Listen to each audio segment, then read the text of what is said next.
Buenas noches y bienvenidos a este segmento de entrevistas a las 8:45. Hoy sustituyo a Juan Luis Font, que está de viaje, y también Claudia Méndez Arriaza sustituye a Paola Hurtado. Buenas noches, Claudia. Quique, buenas noches, ¿cómo estás?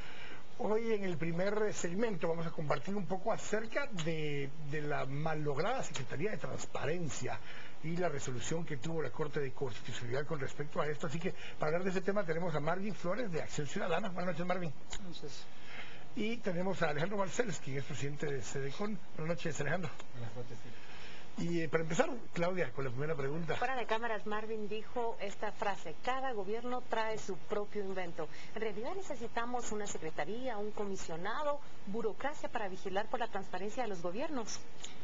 Yo creo que sí es necesaria un ente a nivel del organismo ejecutivo, digamos que eso es lo que era la Secretaría, para promover el tema de transparencia, no tanto el tema de lucha contra la corrupción, que eso suena más a la Fiscalía contra la corrupción del MP o a Contraloría General de Cuentas, pero sí una entidad a nivel de gobierno central que promueva las buenas prácticas, digamos, de la transparencia, la ética, a lo interno del Ejecutivo. Yo decía que cada gobierno trae como su invento, porque hay que recordar que la administración de Oscar Berché creó los comisionados presidenciales por la transparencia. Recordarán ustedes que el primero fue Carlos Bielman, después estuvo Gomaúl Figueroa. Algo se hizo en ese tema, seguimiento a las convenciones internacionales contra la corrupción, por ejemplo, el promover la ley de acceso a la información. En el gobierno de la UNE se desaparece esa figura y se crea un viceministerio de transparencia y evaluación del gasto adentro del Ministerio de Finanzas Públicas, lo cual legalmente tenía más viabilidad que lo que sucedió ahora, y con este gobierno se le encarga a la vicepresidencia, tal como sucedió también en el gobierno de la UNE, que se encargue del tema de transparencia. Pero más allá de la entidad que se dedica a promover el tema de la transparencia dentro del Ejecutivo, lo que vemos es una ausencia de planes serios y de política seria en este tema, y que evidentemente se refleja en ese cambio cada 4 años. Bueno, basado en esto, Alejandro, lo que resolvió la Corte de Constitucionalidad en forma unánime fue que la forma en que lo habían generado esta Secretaría de Transparencia no era constitucional. Sí, efectivamente, que el fallo de la Corte es muy claro, realmente muy claro. Y lo que dice es que al no haber sido establecida la Secretaría por medio de una ley específica y no ser decisión legislativa, pues entonces no puede ejercer función pública por el principio de legalidad, y en consecuencia declara inconstitucional la disposición que creaba la Secretaría. Ahora, ¿qué sucede con todo lo actuado por esa Secretaría? No, eso tenemos que ser muy claros. Todo lo actuado pues es válido, ¿verdad? Una sentencia nunca tiene efecto retroactivo, tendrá efectos cuando se publique en el diario oficial, y eso es válido, o sea, eso no cabe la menor duda. Ahora, ¿qué ocurrirá en esa transición con los procesos, con las denuncias? Eso es algo que el Ejecutivo ahorita sí tiene una responsabilidad muy grande, porque alguien lo tiene que asumir, tiene que haber alguien que le esté dando seguimiento a lo que antes hacía esta Secretaría. Hablemos de eso. ¿Cuál es el fin de la Secretaría de Transparencia y en qué se diferencia con la Contraloría General de Cuentas de la Nación? O mejor dicho, voy a replantear la pregunta: ¿por qué necesitamos una nueva burocracia por la transparencia cuando se supone que contamos con un órgano contralor? Claro, era lo que yo decía un poco al inicio, ¿no? O sea, las funciones son muy diferenciadas, es decir, la Secretaría nunca debió hacer las funciones de fiscalización, en todo caso, más las funciones de asesoría y apoyo hacia el Ejecutivo en el tema de transparencia. Nosotros en su momento, nosotros Acción Ciudadana, se nos pidió algún tipo de apoyo técnico a finales del año 2007, cuando recién iba a asumir un nuevo gobierno, y lo que propusimos fue crear una Secretaría de la Función Pública al estilo mexicano, una Secretaría que englobara el tema de servicio civil, lo que actualmente hace hoy la ONSEC, que vea todo el tema de la carrera del servidor público, la evaluación del desempeño, las promociones, los traslados, toda la parte administrativa, la capacitación, la formación del recurso humano del Estado, que ahora lo hace otra institución del mismo Ejecutivo. Es decir, que se unificara en una secretaría de ese tipo de funciones, y que esta secretaría pudiera coordinar con las auditorías internas de cada ministerio y de cada secretaría los posibles hallazgos para prevenir actos de corrupción. Un poco esa era la idea de la secretaría que nosotros en su momento dimos con el apoyo de USAID. Sin embargo, esta secretaría, para empezar, su marco legal de creación no era muy claro. hacía un poco de todo, ¿no? Y bueno, los resultados evidentes son estos, pero no le correspondía en ningún momento la tarea de fiscalización. Eso evidentemente le corresponde a la Contraloría y en el caso de persecución penal, pues a la Fiscalía contra la Corrupción del Ministerio Público. Cuando vemos estos temas, Alejandro, lo que termina sucediendo es que no se crea institucionalidad, sino que básicamente es casuístico, dependiendo de las necesidades a veces políticas que tiene cada instancia.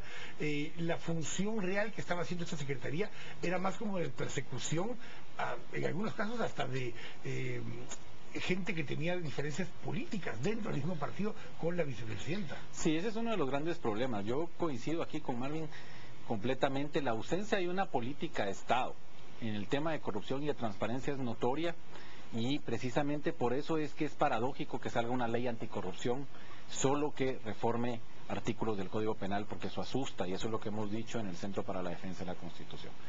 Es decir, preocupa un poco de que se le dé todo el ímpetu a lo penal cuando debe haber una política realmente estatal en torno al tema.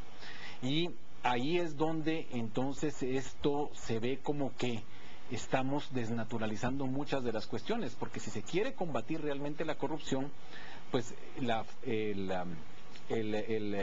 digamos, la obligación, la tarea primordial, prioritaria que tiene el Congreso de la República es la Ley de Servicio Civil. Definitivamente este país no puede caminar en un combate a la corrupción si no hay un cambio a la Ley de Servicio Civil. Tenemos una Ley de Servicio Civil de hace 44 años. Esa es la que está vigente. Incluso es de la anterior. Una nueva ley. Incluso está hecha al amparo de otra constitución. ¿Cuál debe ser la proyección de esa nueva ley? Tiene que hacerse una nueva ley, un nuevo régimen.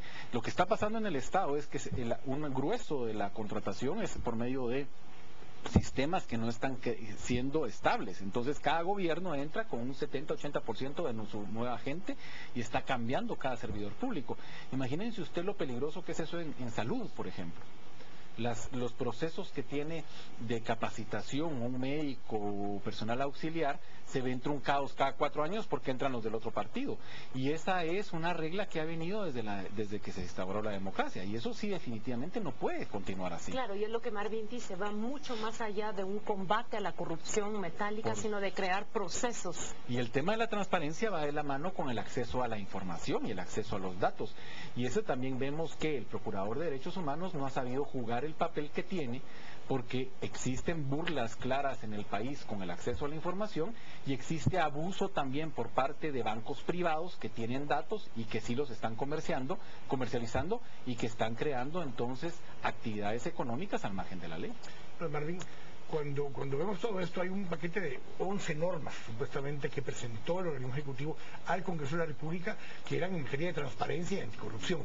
Más allá del enriquecimiento ilícito que ya se aprobó, hay otras 11 normas que tienen que ver con la ley de Contraloría, tienen que ver con la ley orgánica del presupuesto, tienen que ver con fortalecimiento a otras estructuras de fiscalización, y esas normas se dejaron a un lado, no fueron prioridad este año para el gobierno. Efectivamente, nosotros hemos dicho que el tema de combate de la corrupción no es un tema únicamente punitivo, es decir, no es únicamente persecución penal.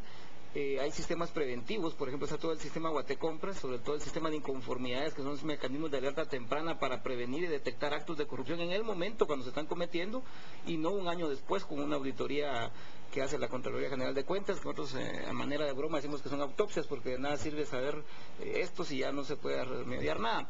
Pero efectivamente hay unas leyes complementarias a las de enriquecimiento ilícito que van por el lado penal, que son urgentísimas. Por ejemplo, yo diría que una de las más importantes quizás es las reformas a la ley de contrataciones del Estado, la otra la que ya mencionaba Alejandro, que es la ley de servicio civil, que es del año 68, y hay otras como la ley de fideicomisos públicos, ¿verdad? La ley de secreto bancario, que no estaba dentro de ese paquete, pero sí había una discusión previa a todo el tema que tampoco se ha abordado. Es un tema complementario, no bastaba únicamente con la ley contra el enriquecimiento ilícito, sino hay una serie que están pendientes y que veremos si el gobierno tiene la real voluntad de establecer un combate frontal contra la corrupción de manera integral y no de manera parcial. Pero miren, hay un tema también bien importante y hay que tener cuidado porque se está criminalizando mucho el tema de la corrupción. Y también se pueden estar criminalizando muchas actividades que no son necesariamente tipos penales. A eso voy. Por ejemplo, cuando se le da solo un enfoque penal al tema de la corrupción, entonces ya no se previene, ¿verdad? Y entonces si no existen unos sistemas preventivos, todo el mundo se tiene que ir preso. Y eso no funciona así, pues, ¿verdad? Porque usted está hablando de que quiénes son los responsables en un momento determinado de un acto de corrupción en el Estado. Usted no va a meter a toda la entidad presa. Entonces, tienen que haber sanciones administrativas, tienen que haber alguien que pueda